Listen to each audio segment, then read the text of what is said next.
Good morning, I'm Chip. Hey, good morning, I'm Steve. And this is Chip's Garage. Today we want to talk to you about how to get cars. They're, your dream car, right, Steve? Oh, yeah. They're everywhere out there, and with today's technology, man, you can find whatever you want. I mean, you not only have to buy them in the country, although I probably wouldn't buy one out of the country, No, right? no. I got this deal for you. I got this deal for you. Yeah, I got the deal for you. $3 million. But anyway, the point is that you can find your dream car, and with technology, basically, if you know what you're doing, you can validate what you're looking at. Patience, young man. Patience. What do you mean by patience? Just be patient. Be patient. Don't just grab anything out there. Yeah, good point. Some of the deals people brought you. Yeah. You have to be careful. Well, it is patience, and you're Sure. right. Don't be in a hurry, but do be ready to buy. Yes. So one of the things we want to tell people is have your cash ready. If you're ready to buy a car, have cash. agree. Don't have the I agree. cash in the bank. Yeah. Have cash. Let me go get the money. Yeah. You'll lose Because it. if you find a good deal, which isn't that easy to do anymore, back in the old days, man, I used to, through the newspaper, I'd drive around and I'd find good Newspaper? deals. What's newspaper? Yeah, what's newspaper? Yeah, they actually had ads in there for cars. Yeah. But I would find good deals. But now with technology and the internet, everybody's seeing them as soon as they come out. Yeah. I mean, it's right there. Yeah, so you got to be ready to buy it if you find a good deal. Now, I've found some good deals. You know that, actually. Yeah. Yeah, I mean, the coupe was a Beautiful. great deal. A beautiful car. Yeah. And I just picked up a coupe at a great deal. Oh, yours was a crazy good deal. We're going to do a show on that, by the way. 32s. Yeah. But anyway, when you're online, do your homework, look at the pictures, ask just tons of questions. You can't ask enough questions. Have the person send you as many pictures up underneath, under the hood, inside, everywhere. Ask them if everything's working, what's not working, why are they selling it.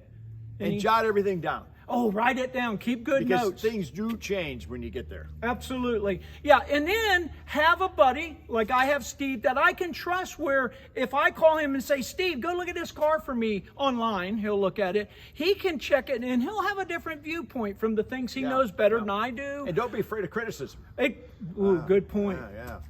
I mean, I'll tear a car apart. Yeah, absolutely. And that's the way you should. You bring up a good point there, is when you buy a car, don't be in the Christmas morning frame of mind. Exactly. I can't wait. Yeah. That's what happens to us. We do. We're like, oh man, I always wanted that car. But you don't know the car yet. Just take it. Just take it all. Yeah. Whatever. Name the price. Name the price. Yeah. Be patient, like you said, and really be objective looking at. Here's how I like to look at it, Steve. I'm spending, let's just say I'm buying a car for $40,000.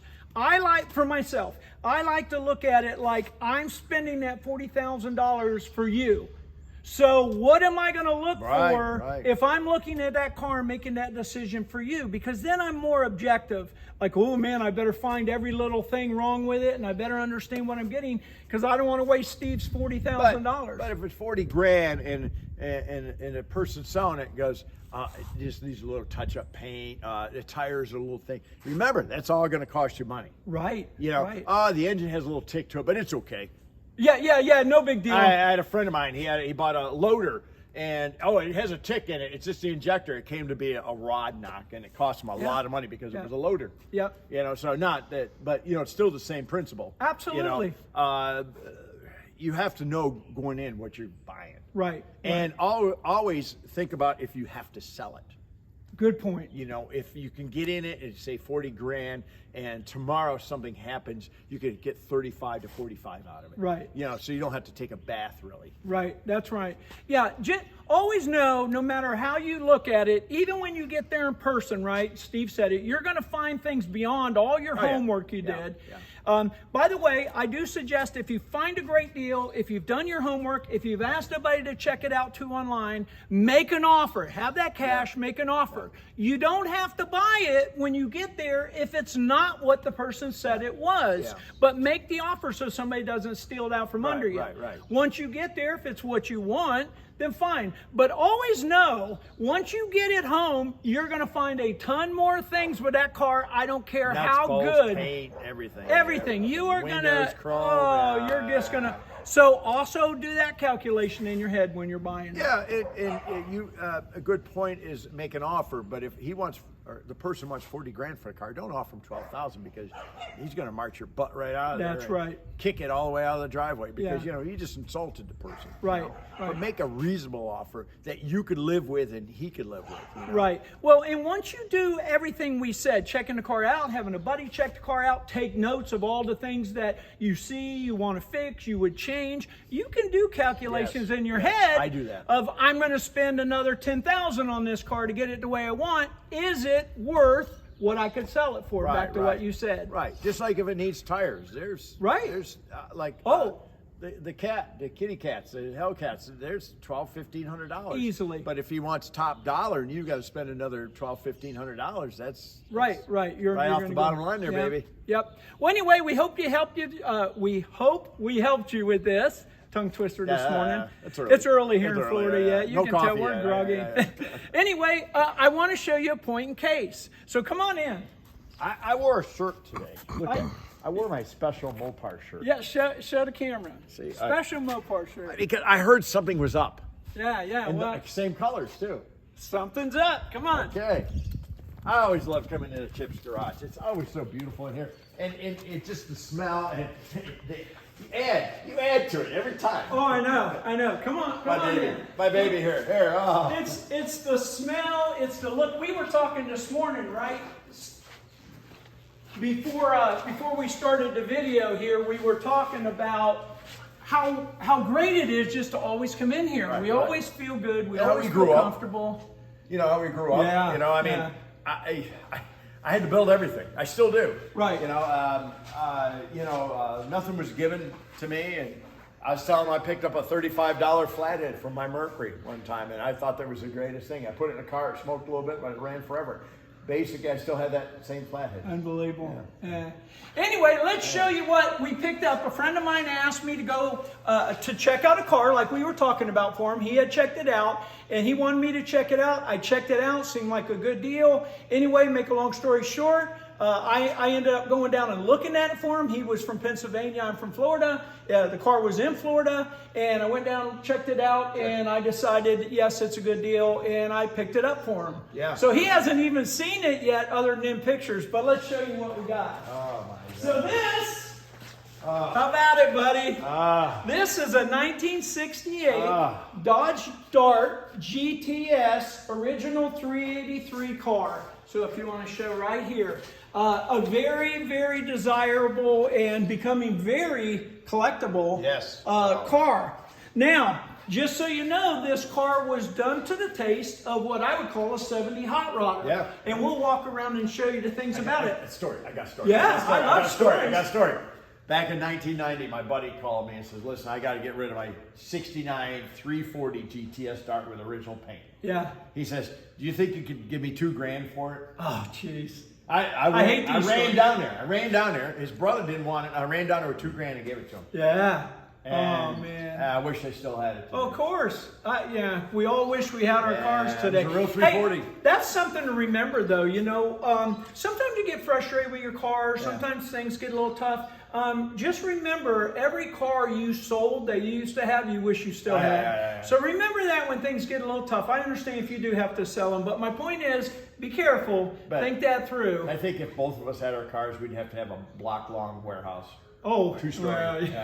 or more. You never have a big enough garage, right? Yeah. Would you like to open the hood? Yeah. Let's start. You know what? Let me start it up and pull it out.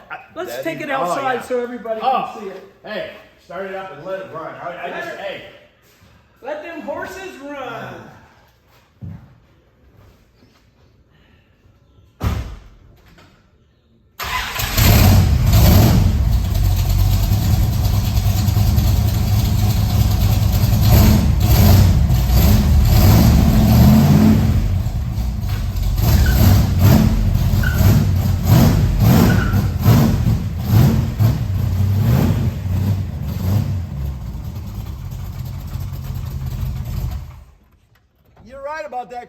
what? It's on or off. I had to give a few chirps, man. I know. Look at the floor in there. I know. Look at the floor. I'm actually, Steve, ever since you did your burnout, I'm going to start doing some more burnouts on the pad. concrete pad here, just to do it. But yeah, I did that on purpose, but it is a high performance competition clutch in it. It's either on or off, you know what I mean?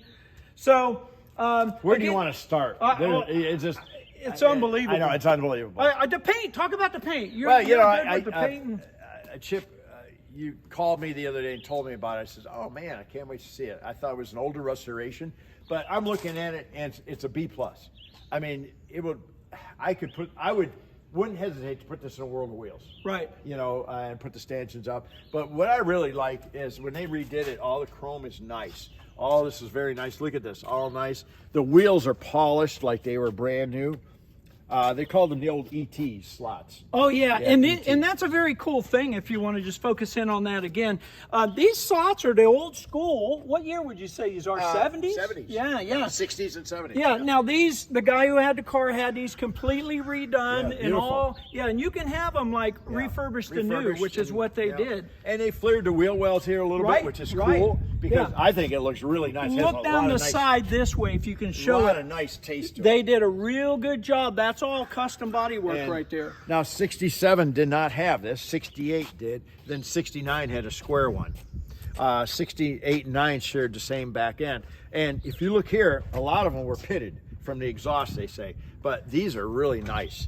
The whole car shows up very well. The color is just outstanding. Yeah. I like the color on it. Yeah, this is what they commonly call, and I'm not sure it's the exact color of this one, but it's like a B5 blue. B5 blue? Yeah. Look at this. Yeah, so you can see that the person who did this car, they restored it. There's sound deadener nice. underneath the floor, trunk mat. They redid the trunk mat. They redid the inside, much like the GTX. It has air shocks. There you go.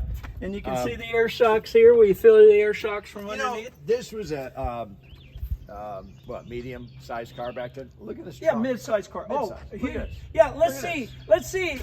Where would I be going if I fit 4 friends in there? Not the car wash.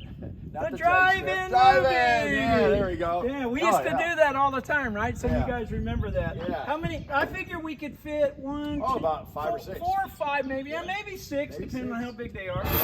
But anyway, they redid all the seals. Yeah, redid all the seals. You got new bumpers. They bought new bumpers. You can't buy these. You can't buy these. No. So you have to make good with what you have. Now, I want you to see up underneath here the Dana rear end. They do have a Dana rear end, so if you can come under here and Chip, tell me about the Dana rear end. And this is real quick. I'll get there, Steve. And then these are the Super Sock springs. And Steve, I don't know if you noticed, but there's traction bars. Traction bars. And frame connectors under it. Yeah, you have a big block, you need frame connectors because the car, even on a small block. Yeah. Twist. Cars actually twist. Even on a small block. But you can see they put high quality parts, and we'll get to the rest of it. But they did high quality. This is what I would call high quality street performer. And the way you were telling me, it was a very, very good deal for today's market. Oh, absolutely. Yeah. And you can't build it for what? No, not even close. You could build probably twice as much as he paid for it. It cost to build it, maybe even more. Even more. Now back to the Dana 60 real quick. The Dana 60, and there's a couple of different versions, but it is the high performance, heavy duty Mopar. I'll call it rear end. And so most drag racers have them. Now they're very heavy. Yeah. So in my Duster, I have an 8 3/4 to keep the weight down. Right. And you can also make those strong, but not as a Dana. The Dana is the ultimate Mopar. Even above 9-inch Ford, huh? Oh, absolutely. In my opinion. Some of you guys would debate that. Now, Steve, it has a 488 gear in the back. Let's go for a ride. Let's go for a ride. Yeah. But I'm still blown away by the chrome and by the looks. And you know what? When I go look at a car, I look at this. Look at this. Look at this. Look at how no nice overspray. Look at nice. Right. You know, and I don't, everything's clean. Some of the stuff you can't buy, so they polish it up. It looks good. Yeah.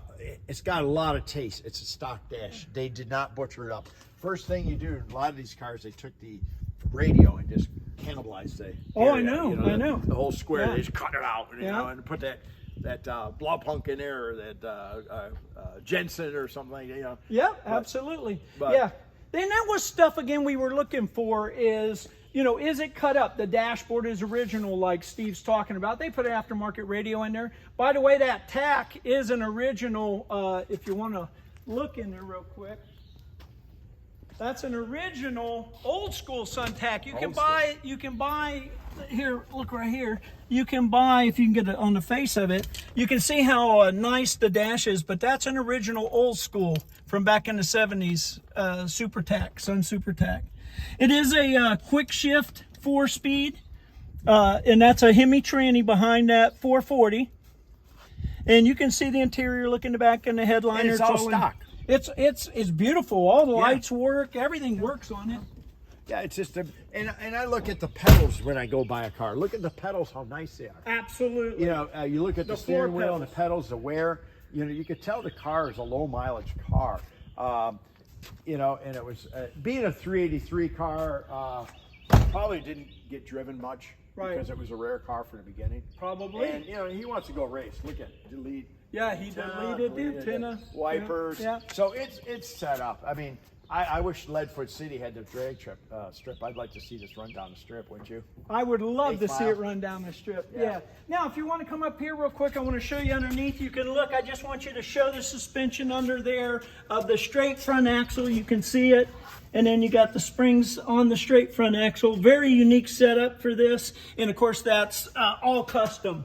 That's your basic hot rodder back then. Oh, absolutely. They have a thing on YouTube, straight line racing and all, straight axle racing. Yeah, oh, it's so cool. Yeah. So cool. Oh, you know, back in the day, right in the 70s, everybody wanted a straight front axle. At least I did. That was the cool look. Yeah. Now, again, even though this was an original 383 car, it is a 440, and it's a period correct 440. So, Steve, you want to point out some things? Well, they had to cut the wheel wells out because there's no way headers would ever fit down through the stock unless you had stock manifolds, and stock manifolds take away from horsepower. But I like how they put all the wiring really nice. Under here is all painted like this is a correct color under the hood. Right. They use the same radiator. So this is original. They didn't cut the hood up, you know, put a scoop on it. The way the 440 sits in here is just amazing. I mean, it's a K-frame made for it, but it's amazing how they can put this in here. Because I tried to put a 350 in a 67 Nova once, and it was horrible. Yeah. It barely fit. Yeah. I mean, they had them in there, but it barely fit. Chip, this is a great car. He did very well by buying this. It's a piece of history. Absolutely. You know. They're really hard to find. Hard to find. Very hard to find. And again, you know, you can go find a body like this for $5,000 to $8,000. You better have another $30,000. Oh, at least, Steve. I think that's way under. Yeah. So, but okay, maybe 40. Depends on how you build it, right? Yeah, how you build it. But if you want to build it pretty similar to this, you're looking at at least a $40,000. And that's doing a lot of the work yourself. Yeah. That's not paying people to do it. You know, this is probably a little bit older restoration, but it's just what's nice about it is not new restoration, so the paint's not bubbling and all that. I like a couple year older restoration because the paint's not bubbling up and things aren't happening. Right. You know, where that's right. Where it still shows a very good. Yeah, this car is completely solid underneath. I did go underneath. Always look for rust. Always look for the frame to be tore up. Those kind of things. I want to close with this because we're out of time. But come over here. Steve showed you the headers going through the fender wells, and if you look here, you'll see the header comes down right here, and then it comes into a cherry bomb. Oh my God, everybody will remember the cherry bomb exhaust. Purple hornies and cherry bombs. Yeah. And glass packs. And glass remember? packs, yeah. So come over here. With Smitty's. Yeah, come over here, buddy. Okay, yeah. So anyway, we're running out of time. Beautiful 68 Dodge Dart GTS. Oh man, you're gonna have to talk to my buddy about that. He's gonna love it. He hasn't even I'll take it for a week. Haven't even driven or seen it in person yet, but he's gonna love it. It's a beautiful car. You can make good deals. Yeah. Hey, I'm Chip. I'm Steve. And this is Chip's Garage.